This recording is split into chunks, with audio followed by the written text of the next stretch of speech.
God is a God of redemption. He takes the broken pieces of our lives and creates something beautiful. He uses even the most painful experiences to shape us and mold us into the image of His Son. We may not always understand why we go through difficult times, but we can trust that God has a purpose. He promises to work all things together for good for those who love Him. Romans chapter 8 verse 28 tells us this truth. God is the potter, and we are the clay. He is shaping us, molding us, and making us into vessels of honor. He is redeeming us. Think about the story of Joseph. He was sold into slavery by his own brothers. He was falsely accused and imprisoned. But God was with him through it all. God used those difficult experiences to prepare Joseph for a position of great power and influence. God used Joseph to save his family and many others from famine. What seemed like a tragedy was actually a part of God's perfect plan. Your story is not over yet.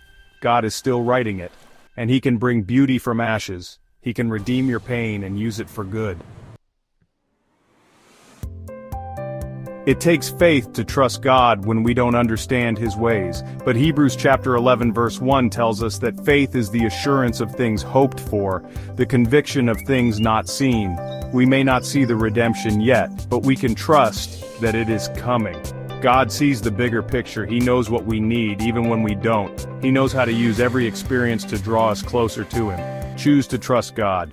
Choose to walk in faith. Take some time to meditate on God's redeeming work in your own life. Where have you seen Him bring good out of difficult situations?